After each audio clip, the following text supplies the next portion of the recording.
All right, so it looks like we did miss one single turn. I'm going to go ahead and throw the game up for you guys. We're going to get in here. If there's any problems with audio or quality or anything as the games are loading up, please let me know. We're fast forwarding in. They're already on grade 3. Good Lord. So it looks like Narukami player is playing, looks like Excel 2. We got the Narukami Ditto. And I think we're watching from the perspective of Phalanx, which is going to be not Josh Stallworth. So this is not the perspective of Cardfight Empire. So we got Drill out. What are your thoughts on the current board state? So it looks like Phalanx98 is our bottom player. So he's currently the one on Drill. That's what it looks like. Yes, that's correct. And then Josh is on Gauntlet Buster. Immediately, one of the problems with Narukami that I believe and that Vision member Matt Perez has brought up a few times is that Narukami has 2 Vanguards that kind of pull different ways. And they're both very good, but I believe that, in the mirror, you want to see cards like Gauntlet Buster. There are specific matchups in general, and the mirror is one of them where you want to see Gauntlet Buster. And there are specific matchups where you want to see Drill. I think a first right Drill into a second right Gauntlet Buster is sick, but it looks like Phalanx is stuck on Drill, and that can spell certain doom. Your board is getting wiped every turn. Your opponent is swinging at you with critical.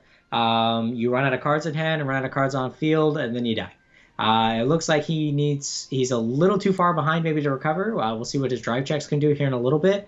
But you really want to get on Gauntlet Buster as soon as you can. Missing it is very painful. Absolutely. And yeah, I mean, so are you saying then that we got Phalanx? So on the screen for you guys, the left side is going to be Phalanx. The right side is going to be Josh Stallworth.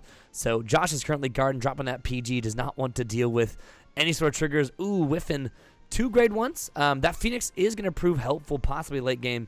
It is shield value that you get to drop, and of course call back to the field. So now, of course, in this Ditto, yeah, see right there, actually losing the, did he bind that out? Oh no, that's just drop zone. Okay, so I'm getting used to the CFA. Yeah, so you see, I mean, Josh Stallworth just did the same thing. It's so easy just to be able to guard with that Phoenix, throw it down, get rid of it. It's in your drop, and you just bring it back later. So. Looks like he's able to ride again into the Gauntlet Blaster Dragon. So GBD out for the second time. Let's see how he's going to be able to wipe this field. Of course, just like you said, we got lots of pressure onto the opponent's field. Just a simple counterblast and a discard. You can bind your entire front row, which is just absolutely nuts. And there's tons of cards that force your opponent to move the back row to the front. And of course, in the Ditto, when you bind out that Phoenix is gone. So you don't get to just bring it back. So you saw right there, he was able to bind out the Death Scythe from Phalanx, bringing that Phoenix into that front row. That's going to be swinging for a nice column, a 19K column. Not super optimal, but you get a 3K boost somewhere. That's a pretty spicy 22. Yeah, definitely a great number. It looks like you're seeing a huge setup here for a multi-crit Gauntlet Buster, really wiping the board. By moving the Phoenix to the front row, you're going to be able to get rid of it permanently. I won't be able to come back from the bind zone. And chat may be able to correct me if I'm wrong here, but the Excel circles do count as front row rearguard circles.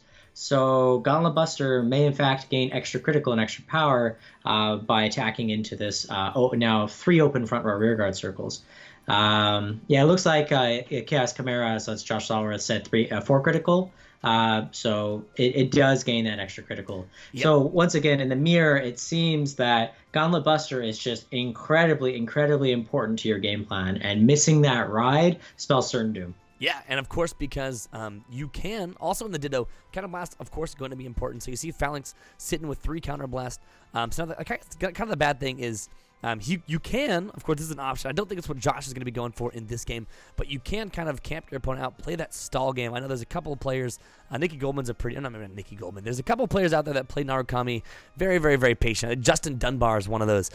Played Excel Clans very patiently. So with cards like Gauntlet Blaster Dragon, you could do things like, hey, I'm swinging you for 4 crit. If this hits, you die, and then pass turn. So you're forcing your opponent to either take the damage and die, or not get any counterblast. So right now, Josh is kind of putting a little bit of pressure. You see 2 damage going through, so you're going to start seeing some cards drop. Only 1 card in hand, actually, able to survive the turn. Did get a heal trigger. The heal trigger did not resolve, but he did get to add that power. So he's reset in the face here. Only 2 cards to work with. Josh, huge advantage, sitting at 4. So he does have that little padding where he can take the first damage, hope for a trigger, and then hopefully absorb the rest of that board. And you see him dropping down that. Oh, geez, we're learning cards here. I believe that's the Zutan. Is that the guy that gets to? No, if there's no front it basically makes your GBD bigger, and you can draw cards if need be. Yeah, and that's what lets you draw at the end of the. Yeah, that's what I'm thinking. So I don't think he's gonna be able to clear Josh's board here. He's still sitting on that stinger, the drill, and which is not what you want to be sitting on, especially in this Ditto. I mean, you saw last turn. We never really actually pointed it out, but Josh Stallworth was able to remove every single rear guard on Phalanx's board. So you can see him now. He's just swinging for a 12K column, swinging for a 9K column. He bound out that, I don't even see what he bound. Bound the rear guard, able to call that Phoenix. So his column's going to be a little bit better. Going to be sitting at 20K instead of just a spicy 9. So we got one 20K column, one 12K. Definitely not going to get that restand. So let's see what kind of drive checks. I mean, hey, double crit on a 2 to pass. I don't think he's going to do it. But, if he pulls a double crit or even a single crit and he's able to break through Josh's defenses, I mean, that's the game right there. Yeah, it's a little surprising how close this is. It looks like Josh went for a kill turn the prior. Wait, hold on a second. We got a 2 to pass. Okay. Sorry, I didn't mean to cut you off there, but we had a 2 to pass the man from the front. Okay, sorry. Go ahead. What were you saying there, Chad? It looks like Josh went for a kill turn the turn prior and called a lot of shield value to the board. And so, passing turn, he only had, if I remember, he only had 3 cards in hand.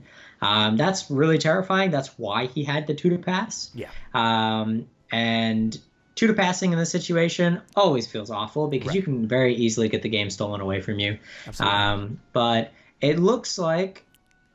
Yes. So what happened there is he got a front. And wait, why did he? Does that card die at the end of the turn? Yeah, you can sack it to draw, right? No, it's at the end of the battle that it attacked a Vanguard if there are rear guards in your opponent's front row. Yeah, put this unit into your soul and draw. But there are units in the front row, so... so he can't resolve the skill. That was a misplay. Okay, so we have illegal. That's okay. So illegal play made by Phalanx. And he also... I mean, I guess it's just helping out Josh, so Josh probably isn't going to rule strike that too hard. But what happened there is excluding the complete misplay. I don't think it's going to matter much either way. The one thing I do kind of disagree with a little bit is he could have just swung rear guard at that Thunderbreak Dragon, gotten it off the board to possibly live the next turn. But he swung at face, gave Josh yet another counter blast. Yeah, Josh is actually talking in the chat right now saying that he could not have drawn. He said it's cool. He's just going to ignore the ruling there. But... yeah, so he's going to, he said, okay. Okay, so Phalanx appears to be maybe a little bit newer in the matchup, but you are correct. He could not have put that card in his soul to draw. You do need an empty front row. But he's going to leave that as a, 27, 37, 47. That is a 1 to pass. If Josh gets a single trigger, that will be the game. No! All right, but hey, he's still got 4 more attacks, all swinging for lethal. 16, 13. He just needs a heal trigger. That's all he needs. Yeah, one heal trigger would literally end the turn. That would be very unfortunate. No, got the drop. Yeah, wrong trigger, idiot. I'm just kidding. No. So that's going to be the game. Josh Stallworth taking it. Fairly close game. I mean, like we saw, it only took one single, because he made it a 2 to pass. Right, so that game did kind of come down to that 2 to pass. We saw Josh commit pretty hard to the turn prior, which was like you said, a full kill turn, wiped his entire board, had a really solid position set up, but I think he did hit a heal, and then that was it. He did hit a heal trigger, the heal didn't go off, but that extra power on the first attack gave Phalanx the opportunity to live a little bit longer, but as we just saw, didn't matter because Josh was able to take out the next turn with a ridiculously large 40K Gauntlet Blaster column.